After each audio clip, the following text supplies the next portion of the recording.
아주 오래전에 미국 정계에서 있었던 일입니다. 레이건 대통령 아시지요? 레이건 대통령이 처음 대통령에 취임한 후에 얼마 지나지 않아서 총격을 받았던 일이 있습니다. 암살당할 뻔한 그런 위기를 만났던 적이 있었습니다. 당장 목숨은 건졌지만 생명이 어떻게 될지 모르는 그런 위태로운 상황이 벌어졌던 적이 있습니다. 그때 국무장관이 헤이그라고 하시는 분이신데 기다렸다는 듯이 기자들을 불러 모으고 그런 이야기를 하셨대요. 내가 이제부터 미 합중국, 이 미국이라는 나라의 대통령직을 대행하겠다, 이렇게 선포를 했다는 것입니다. 그런데 이것은 엄청난 착각이었어요. 대통령이 유고시에 미국 헌법에는 누가 그 대통령직을 대행할 것인가, 이게 규정되어 있어요. 대통령이 유고시에 누가 대통령직을 대행할 것인가? 부통령입니다. 미국 부통령제가 있기 때문에 부통령이 대행하고 부통령도 유고다. 그러면 하원 의장이 그 자리를 대신하게 되는 그런 법률이 있었어요. 그런데 그 후순위죠. 국무장관은 아주 후순위에 있었던 사람이 내가 대통령 권한을 대행하겠다, 이렇게 나섰던 것이었습니다. 이 일을 계기로 여러 가지 실수를 반복하면서 결국은 그 헤이그 국무장관은 교체되고 말았다는 것이지요.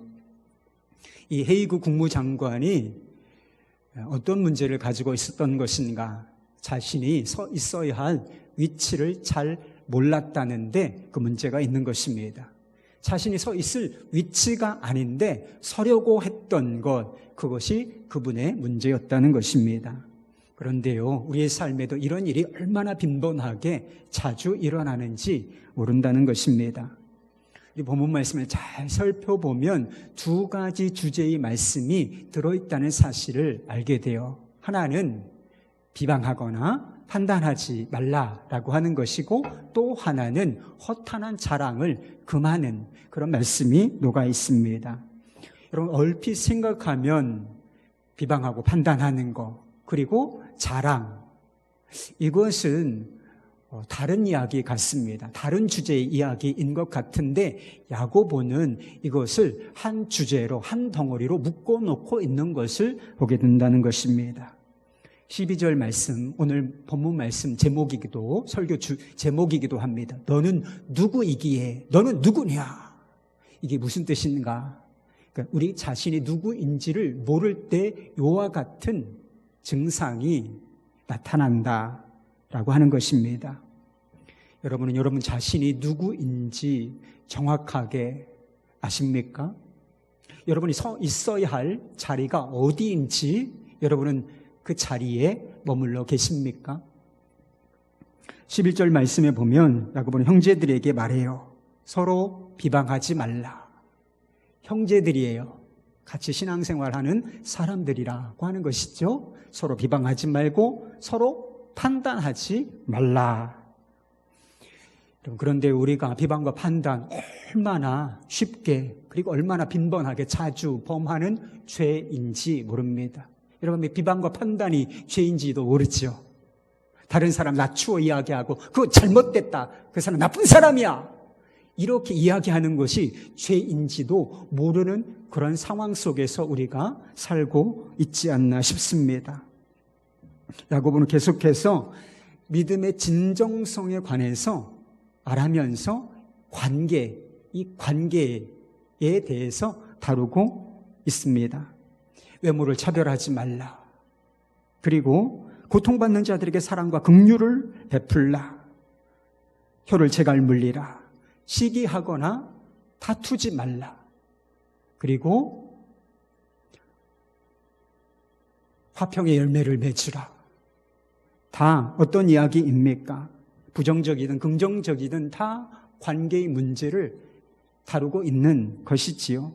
근데 형제를 비방하지 말라, 판단하지 말라, 여러분, 이것도 역시 관계 문제를 다루고 있는 것이지요. 여러분, 복음이 복음된다는 것이 무엇인지 아십니까? 우리가 복음을 살아낸다, 그것이 무슨 뜻인지 아십니까? 관계의 변화가 온다는 거예요. 관계가 주님의 뜻대로 교정되어진다. 이게 진짜 복음을 믿는 증거라고 하는 것입니다. 비방과 판단만큼 관계를 해롭게 하는 문제도 없다고 싶습니다. 여러분, 우리의 관계가 왜 깨어집니까? 아름다워야 할 사랑의 공동체를 이루어야 할 이 공동체가 왜 무너지고 분열하나? 사소한 것처럼 보이는 이 비방, 판단, 이것 때문이라고 하는 것이죠. 얼마 전에 여자 연예인 한 분이 스스로 목숨을 끊은 일이 있었습니다. 그녀가 왜 그렇게 극단적인 선택을 했는가? 여러 가지 이유가 있다고 들은 것 같습니다. 그러나 핵심적인 이유가 무엇이냐면 그를 비방하는 댓글, 그걸 보고 너무 마음에 고통, 절망이 밀려와서 그런 극단적인 선택을 했을 것이다. 이런 이야기가 있습니다. 이런 악의적인 비방이 있잖아요. 다른 사람을 헐뜯는 거. 이것이 사람을 죽인다라고 하는 사실을 실제적으로 보여주고 있는 사건입니다. 비방은 다른 사람을 악의적으로 헐뜯는 것을 말해요. 그런데 어떤 비방은요, 옳은 것처럼 보이는 것이 있어요. 그래서 우리 스스로도 이건 비방이 아니야, 이렇게 속기도 하는 것입니다. 민수기 12장에 보면 모세가 구스 여인, 에디오피아 여인을 아내로 삼았던 적이 있습니다. 그런데 이 모세가 구스 여인을 아내로 삼자 그의 누이였던 미리암과 그리고 형이었던 아론이 거칠게 비방하고 나섰습니다. 구스 여인은 이방 여인이었어요. 하나님께서 하나님의 백성들이 이방 여인과 결혼하는 것을 기뻐하십니까? 아니요. 그것을 금지하는 율법도 있습니다. 내용상으로 미리암이나 아론의 비판이 합당한 것처럼 보이기도 한다는 것입니다. 그런데 성경은 이것을 건전한 비판이라고 부르지 않고 비방이라고 쓰고 있습니다. 그리고 하나님께서 이 미리암과 아론을 엄히 책망하시고 징계하신 것을 우리가 이 말씀 속에서 보게 된다는 것입니다. 문제는 겉으로는 옳은 것처럼 보이는데 왜 이게 문제인가? 문제는 그들 안에 있는 동기였습니다. 미리암과 아론은 모세를 비방하며 이렇게 이야기했습니다. 민수기 12장 2절 말씀이에요. 그들이 이르되 여호와께서 모세와만 말씀하셨느냐? 우리와도 말씀하지 아니하셨느냐? 하며 여호와께서 이 말씀을 들으셨더라. 무슨 뜻이냐면 이 말씀을 보면 이 미리암과 아론의 마음에 이미 어떤 마음이 있었는가? 모세, 이 지도자의 권위와 지도력에 대한 불신, 불평이 있었다라고 하는 것입니다. 너에게만 말씀하셨느냐? 모세에게만 말씀하셨느냐? 우리에게도 말씀하시지 않았느냐? 우리도 하나님의 음성을 들어. 우리도 중요한 사람이야. 우리도 지도자야. 이렇게 이야기하고 있는 것이죠. 간단히 말해서 모세를 깎아내리고 자신을 높이고 싶은 마음이 그들 안에 있었다라고 하는 것입니다. 그러니까 모세가 구스 여인을 취하자 말자 기다렸다는 듯이 그건 잘못이라고, 지도자로서 합당치 않은 처사라고, 너는 자격을 잃었다고 이렇게 비방하고 나섰던 것입니다. 여러분, 우리가 다른 사람에 대해서 왜 비방하는 것입니까? 다른 사람에 대해서 왜 그렇게 부정적으로, 다른 사람의 행위에 대해서 왜 그렇게 부정적으로 이야기하는 것입니까? 여러분, 부인하면 안 돼요. 우리 마음속에 그렇게 함으로써 나 자신이 그 사람보다 옳다라고 하는 것을 드러내 보이고 싶은 욕구가 있기 때문인 것입니다. 다른 사람을 짓밟고 깎아내림으로써 내가 더 높아지고자 하는 그 죄된 욕망, 이것이 우리 안에 있기 때문이라고 하는 것입니다. 야고보는 단순히 비방과 판단이 나쁜 것이니까 그마라, 하지 말라, 그것이 관계와 공동체를 해치는 것이니까 하지 말라, 이런 정도로 이야기한 것이 아니었습니다.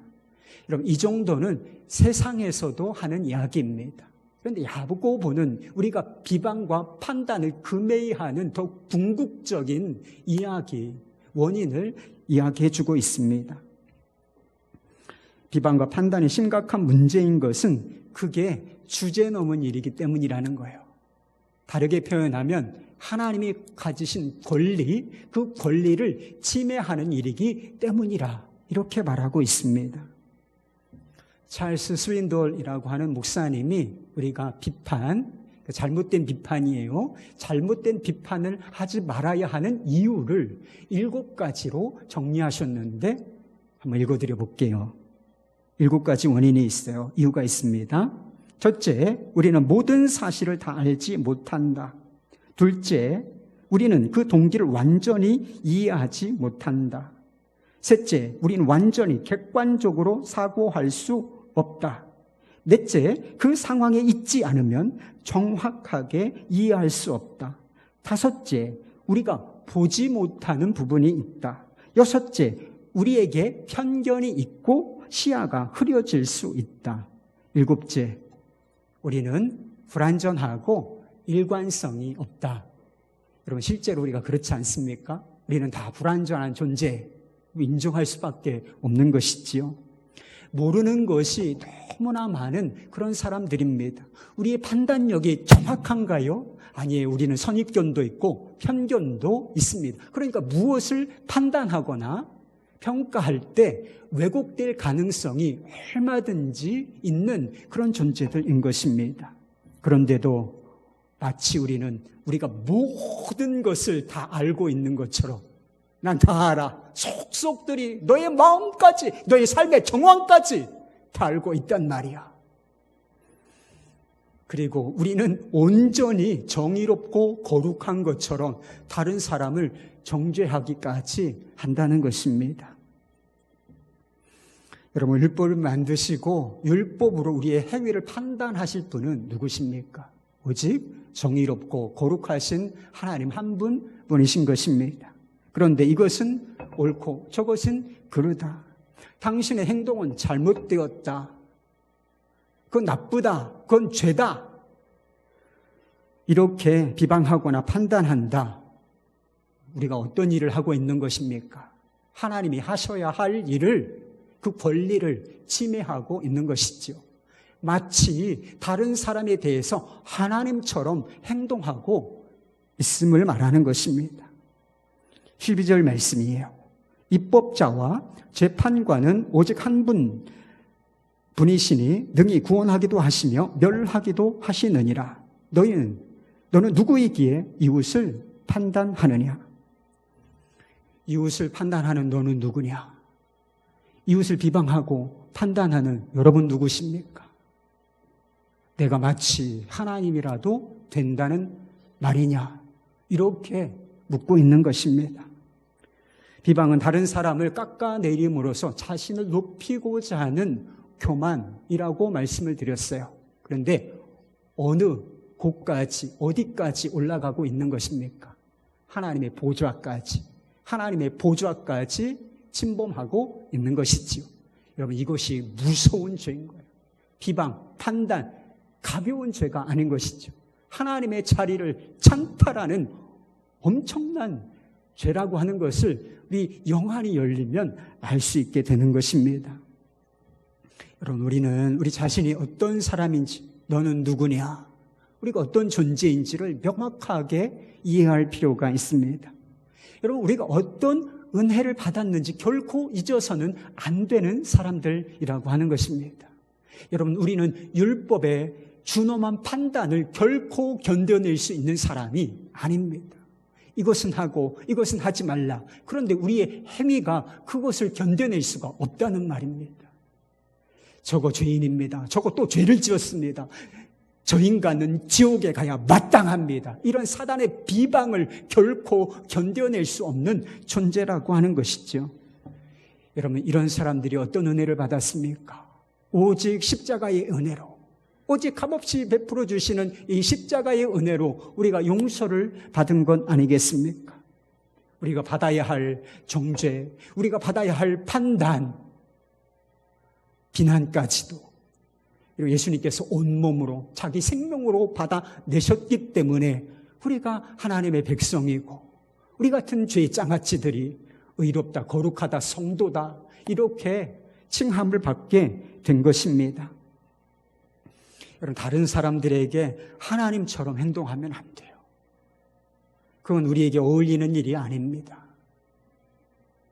여러분, 우리는 은혜 받은 자처럼, 용서받은 자처럼, 사랑받은 자처럼 행해야 하는 것입니다. 여러분, 그게 어떤 것이죠? 다른 사람들의 허물, 다른 사람들의 잘못, 그것을 용서하고 사랑으로 품어 안고, 그리고 blessing, 축복하는 것, 그게 저와 여러분이 해야 할 일이라는 사실을 기억하실 수 있기를 바랍니다. 비방과 판단은 우리가 다른 사람에 대하여 하나님처럼 행동하는 것을 말해요. 그런데요, 야고보는 우리 자신에 대해서도 하나님처럼 행동할 수 있다고 경고합니다.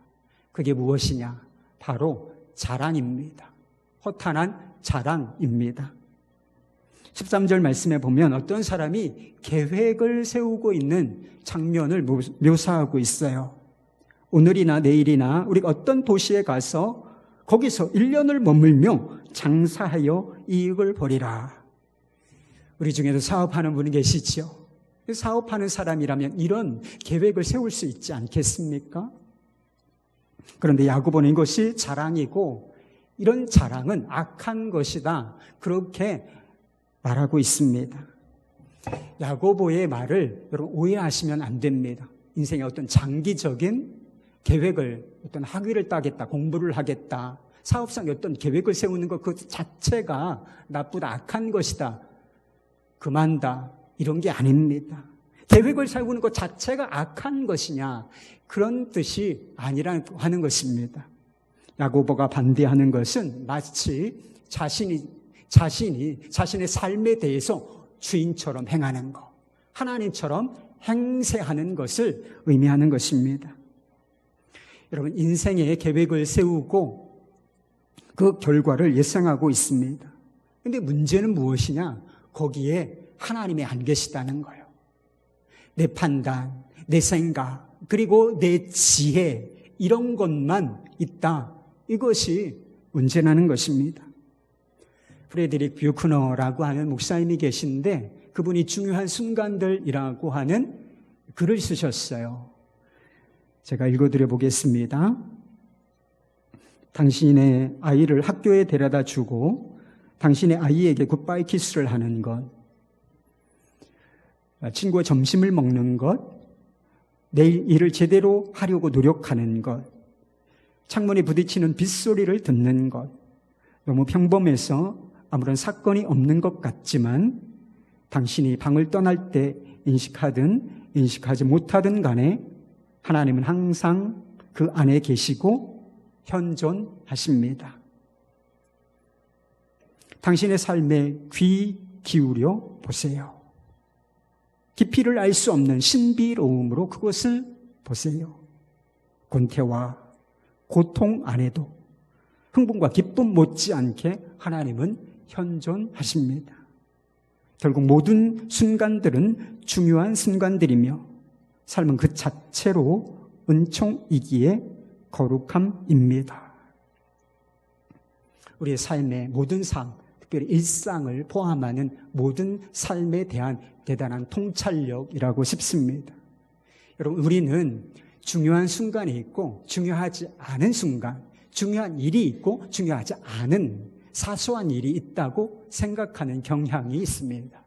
그렇지만 그런 게 아니에요. 모든 순간이 다 중요한 의미 있는 순간들이라는 것입니다.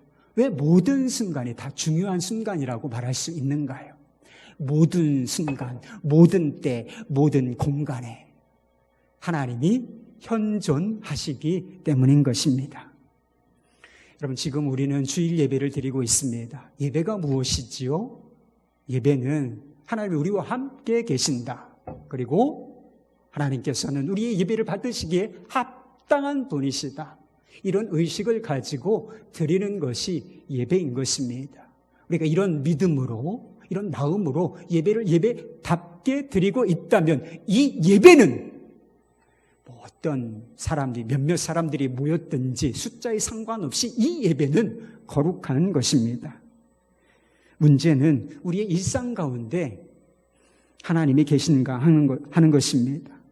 우리의 가정생활, 그리고 우리의 학교생활, 그리고 우리의 직장생활, 그리고 우리가 하는 사업, 그리고 우리가 즐기는 여가, 그리고 취미생활, 여기에 하나님이 계신가 하는 것입니다.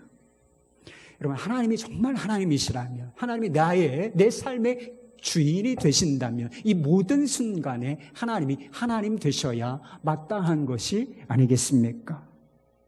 모든 순간에 하나님의 뜻을 구하고 하나님의 뜻을 행해야 마땅한 것이 아니겠습니까? 그렇게 살 때에 우리의 삶은 모든 순간이 의미 있는 순간이 되는 것이고, 그리고 모든 것이 하나님을 향하여 드려지는 거룩한 예배가 되는 것입니다. 일상이 그저 일상일 뿐만 아니라 거룩한 예배로 거듭나게 된다는 것입니다. 그런데 많은 사람들이 어떻게 살고 있는가? 이렇게 예배를 드리고 집으로 돌아가면, 삶의 현장으로 돌아가면 하나님을 밀쳐내고 자신이 주인 행세를 한다는 거예요. 마음대로 생각하고, 마음대로 판단하고, 마음대로 계획하고, 그리고 마음대로 행하고, 그리고 자신이 계획한 대로 자신 인생이 그렇게 열매를 맺을 것처럼 이상하고 살아간다는 거예요. 이게 문제인 것입니다. 누가복음 12장에 보면 예수님께서 한 부자에 관한 이야기를 하신 적이 있습니다. 이 사람은 이미 부자였는데 농사를 짓고 소출이 많아졌어요. 풍년이 들었던 것이죠. 더 부자가 된 것입니다. 그래서 쌓을 곳이 없어서 창고를 헐고 새로 지었습니다. 아주 큼지막하게. 그리고 생활에 필요한 모든 것들을 쌓아놓고 스스로 그렇게 생각해요. 내가 이제부터는 먹고 마시고 기뻐하며 즐거워하리라. 있을 수 있는 일이죠. 스스로를 자랑한 것이었습니다. 그런데요, 예수님의 평가는 부정적이었습니다. 예수님께서는 그에게 이렇게 말씀하셨다는 것이죠. 누가복음 12장 20절 말씀. 하나님은 이루시되 어리석은 자여 오늘 밤에 내 영혼을 도로 찾으리니 그러면 내 준비한 것이 누구의 것이 되겠느냐. 예수님께서는 이 사람을 향하여 어리석다, 하나님은 이 사람을 향하여 어리석다 말씀하실 것이다 라고 말씀하셨습니다. 왜 이 사람이 어리석다고 말씀하실 것인가? 하나님께서 그 영혼을 오늘이라도, 오늘 밤에라도 도로 찾으실 수 있다라고 하는 것을 그가 깨닫지 못하고 살았기 때문이라고 하는 것입니다. 어느 순간에 내일이라고 하는 것이 우리의 삶 속에서 사라질 수도 있다. 내가 모아놓은 모든 것이 한순간에 아무런 의미도 없어지는 순간이 올 수도 있다. 이걸 깨닫지 못했다는 거예요. 오직 내가 가지고 있는 거, 먹고 마시고 즐기리라. 내일은 당연한 거야. 이렇게 생각하고 살았기 때문에 어리석다. 이렇게 말씀하셨다는 것입니다. 야고보가 인생에 대해서 하는 이야기가 있어요. 내가 어떤 존재죠? 내일 일을 알지 못하는 존재라고 말하고 있습니다. 잠깐 있다가 해가 뜨면 사라지는 안개와 같은 존재라고 말하고 있습니다. 여러분 잘 한번 생각해 보세요. 여러분에게, 그 누군가에게 아니라 여러분 자신에게 내일이 있겠습니까? 내일이 있겠어요? 어떻습니까? 진리는 그거예요. 하나님이 허락하시면 있는 것이고 하나님이 허락하지 않으시면 내일은 없는 것입니다. 내일 아침 해가 떠오를 때 그 붉은 태양을 보지 못할 사람이 있겠습니까? 우리 주변에 있겠나요? 무수히 많은 사람들이 내일 아침 떠오르는 붉은 태양을 보지 못할 것입니다. 그런데 어느 순간에 그것이 내게 현실이 될 것이에요. 그런데 이걸 모르니 허탄한 자랑에 빠지는 것입니다. 지식 자랑, 건강 자랑, 그리고 돈 자랑, 명예 자랑하는 것입니다.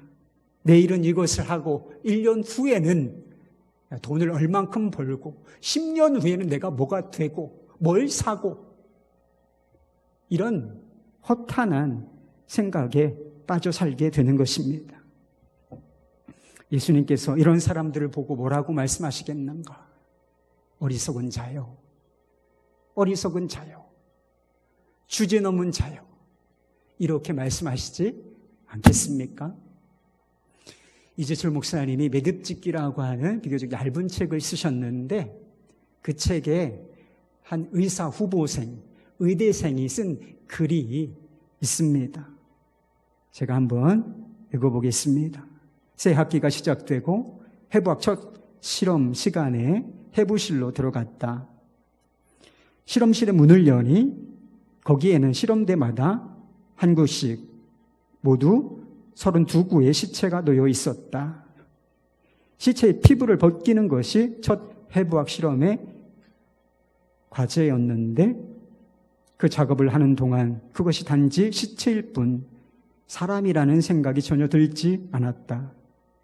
아주 정교하게 만들어진 인공 모형 배를 가르고 있는 듯한 느낌이 들었다. 그런 착각과 함께 나의 뇌리를 스치며 지나가는 생각들이 있었다. 그래, 이 사람들도 살아있을 때에는 모두 자기 자신이 세상에서 가장 잘났다고 생각하며 살았겠지. 돈도 있었고 명예도 있었고 사랑도 있었고 또 죄를 짓고자 하는 사악한 마음도 있었겠지. 그런데 이제 그들은 자신의 머리털조차 다 깎인 채 실험대 위에 누워있다. 부끄러움도 없이 발가벗긴 채로 말이다. 그 순간 갑자기 이런 질문이 떠올랐다. 지금의 나 자신과 이 시체들 사이에는 도대체 무슨 차이가 있는가? 그것은 참으로 대답하기 어려운 질문이었다.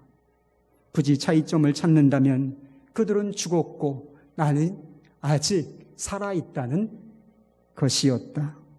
그렇다면 나는 지금 도대체 무엇을 위하여 살고 있는가? 이런 글을 써놓았습니다. 이 의대생은 이 시체와 자신 사이에 본질적인 차이가 없다는 사실을 깨달았다는 것입니다. 그러니까 시체의 모습 속에서 자신을 발견하게 된 것이죠. 자신의 모습을 보게 된 것이었습니다. 그 순간에 아주 근본적이고 궁극적인 질문이 한 가지 떠올랐던 것입니다. 나는 지금 도대체 무엇을 위하여 살고 있는가? 인생은 무엇이고 무엇을 위하여 나는 살고 있는가? 이 질문입니다. 12절에 야고보가 질문하지 않습니까? 너는 도대체 누구냐? 14절에 내 생명은 도대체 무엇이냐? 야고보가 우리에게 묻고 있는 이 질문, 이 궁극적인 질문과 동일한 질문을 시체를 바라보면서 알게 됐다는 거예요. 하게 됐다는 뜻입니다. 인생의 연약함과 유한함을 여러분은 알고 계십니까? 이것을 정말 가슴 깊이 실제로 깨달아야 내가 누구인지, 내가 어느 자리에 서야 할지를 아는 것입니다. 그리고 내가 어떻게 무엇을 위하여 살아야 할지 비로소 거기서부터 보이기 시작하는 것입니다. 그럼 아무리 똑똑하고 지혜로운 것 같아도 이 인생의 연약함, 안개와 같은 이 유한성, 이것을 마음 깊이 깨닫지 못하면 맹인이나 다름없는 것입니다. 눈을 감고 세상을 사는 것이나 전혀 다름이 없는 거예요. 사도 바울에게는 우리가 아는 것처럼 육체의 가시가 있었다고 했습니다. 그리고 이 가시가 무엇이냐 해석하는 사람들에 따라서 여러 가지 해석을 하고 있습니다. 그러나 가장 유력한 해석은 육체의 질병이었을 것이다 라고 하는 해석이 가장 유력해요. 그는 육체의 가시가 떠나가게 해달라고 3번 하나님께 간절히 구했다고 했습니다. 하나님께서 3번 만에 응답해 주셨는데 그것은 뜻밖의 응답이었습니다. 어떤 응답을 받았죠? 내 은혜가 내게 족하도다. 이는 내 능력이 약한 데서 온전하여 짐이라. 이런 응답을 받게 되었던 것입니다. 그 순간에 그런 하나님으로부터 응답을 받은 이후에 그는 이 연약함이라는 것이, 육체의 질병이라는 것이 단순히 불편한 것, 저주가 아니라 이게 하나님의 은혜구나 라고 깨닫게 되었습니다. 자기 자신을 너무 자고하지 않게 하시려는, 곧 주제 넘게 넘은 자로 살게 하지 않으시려는 하나님의 배려였다라고 하는 사실을 알게 됐던 것입니다. 그 순간부터 약함을 보는 눈이 달라졌어요. 고통을 보는 시선이 달라졌다는 거예요. 내가 이제 내게 있는 약함을 자랑하리라. 이렇게 고백하고 약함을 실제로 자랑하는 그런 사람이 되었습니다. 여러분에게도 육체의 가시가 있으시지요? 없습니까? 여러분 육체는 건강하실지 몰라요. 그런데요, 삶의 가시는 다 있습니다. 삶의 고통거리는 누구에게나 다 있다는 뜻인 것입니다. 하나님께서 우리를 사랑하시는 것은 분명하실 것인데 왜 우리의 삶에 육체의 가시, 삶의 가시를 허락해 주시는가? 우리가 얼마나 연약한 존재인지를 보라는 것입니다. 실제로 우리의 존재됨 자체가 너무나 연약하고 훅 불면 날아가 버린 촛불 같은 인생인데 그걸 몰라. 그러니까 너 자신의 약함을 알라. 이런 뜻으로 우리의 삶에 보내신 게 육체의 가시입니다. 주제 넘게 살지 말고 내 분수를 찾으라. 어리석게 살지 말고 지혜로운 자로 살라. 이런 하나님의 뜻이 담겨 있는 것이 육체의 가시, 삶의 가시인 것입니다. 며칠 전에 감리교 목회자 모임에 참여했던 적이 있습니다. 그런데 한 목사님의 간증을 거기서 듣게 되었어요. 30대 중반의 나이에 한 1000여 명이 넘는 그런 교회를 담임하는 그런 목사님이셨습니다. 이런 경우는 아주 이례적인 경우예요. 30대 중반 정도의 목사님이 1000여 명이 넘는 교회를 담임한다. 되게 이례적인 그런 경우라고 할 수가 있습니다. 그런데 자신이 존경하는 목사님께서 교회를, 이미 큰 교회인데 그 교회를 분립할 계획을 가지셨다는 것입니다. 그래서 이 목사님을 부르더니 내가 성도들도 보내주고 그리고 예산 지원 다 하고 건물도 얻어주겠다. 이렇게 말씀하셨대요. 그런데 이 젊은 목사님이 생각하기, 왜 내가 존경하는 그 목사님이 나 같은 사람을 그런 교회에 담임자로 선택하셨는가 이해가 안 되더라요. 자기가 생각하니까 나는 그럴 자격이 없는 것 같은데 왜 나를 담임자로 선택하셨을까 하는 생각이 들더라는 것입니다. 그런데 그 존경하는 목사님이 자신을 담임 목사로 선택하신 이유가 있었다고 했습니다. 그것은 자신이 젊고 유능하기 때문이 아니었대요. 그 이유는 대단히 뜻밖이었습니다. 이 젊은 목사님에게 2 아이가 있는데 둘째 아이의 건강이 약하대요. 무슨 증상이 있는데 하나님께서 치료해 주셨는데 아직 완전한 것이 아니라 이렇게 말했습니다. 그런데 존경하는 목사님이 그 이야기를 하시면서 뭐라고 말씀하시느냐면 너는 그 아이 때문에, 그 둘째 아이 때문에 하나님을 두려워할 줄 알지 않느냐. 이러면서 내가 너를 그것 때문에 이 분립할 교회의 담임자로 택했노라. 이렇게 말씀해 주셨다는 것입니다. 그 목사님은 간증을 마무리하면서 이렇게 이야기했어요. 저는 이 감각을 결코 잃지 않을 것입니다. 하나님께서 어떤 사람 쓰실 것 같아요? 젊고 유능한 사람, 똑똑한 사람 쓰실 것 같습니까? 아닙니다. 자신의 연약함을 알고 하나님을 두려워할 줄 아는 사람을 쓰시는 거예요. 자신의 분수를 알고 주제넘게 행동하지 않으며 하나님을 겸손히 신뢰할 줄 아는 사람, 하나님께서 그런 사람을 택하여 쓰시는 줄 믿으실 수 있기를 바랍니다. 비방이나 판단은 우리에게 합당하거나 어울리는 일이 아닌 것입니다. 우리는 입법자도 아니고 재판관도 아니기 때문인 것입니다. 여러분, 허탄한 자랑도 우리에게 어울리는 일이 아닌 것입니다. 우리는 그저 잠깐 있다가 사라지는 안개와 같은 존재일 뿐이기 때문인 것입니다. 여러분, 내일 일이 걱정되고 미래가 걱정되시고 염려하시는 분들이 있으시죠? 염려하지 마십시오, 여러분. 그건 우리에게 해당되는 일이 아니에요. 우리는 내일 일이 어찌 될지 모르는 존재들이기 때문인 것입니다. 여러분, 우리에게 어울리는 일이 있어요. 우리에게 참으로 어울리는 일이 있다. 그것은 모든 순간 겸손히 하나님의 뜻을 묻고 그 하나님의 뜻을 행하는 것입니다. 오늘이라고 하는 것이 선물로 은총으로 주어진 날인데 주님과 동행하며 하나님과 함께 이 하루를 살아내는 것, 여러분, 이것이 우리에게 어울리는 일이라고 하는 것입니다. 소원이라고 하는 찬양을 아세요? 여러분의 소원은 도대체 무엇입니까? 여러분, 어떤 소원이 있으세요?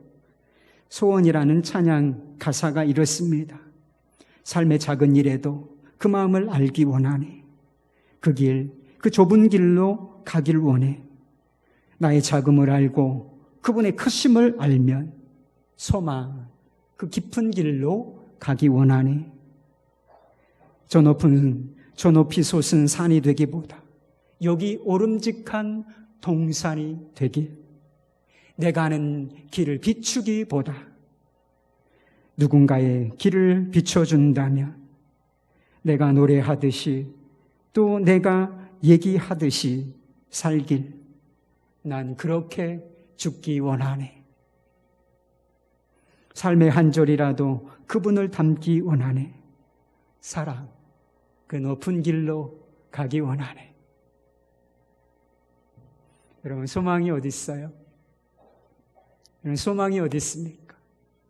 나의 작음을 알고 그분의 크심을 아는 것, 여기에 소망도 있고 여기에 사랑도 있는 것입니다.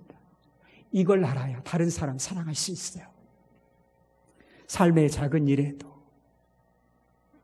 주님의 마음을 아는 것, 삶의 단 한 절이라도 주님을 닮은 것, 이것이 우리의 마음의 진실한 소원이 되기를 우리 주 예수 그리스도의 이름으로 축원합니다. 우리 함께 기도하십시다.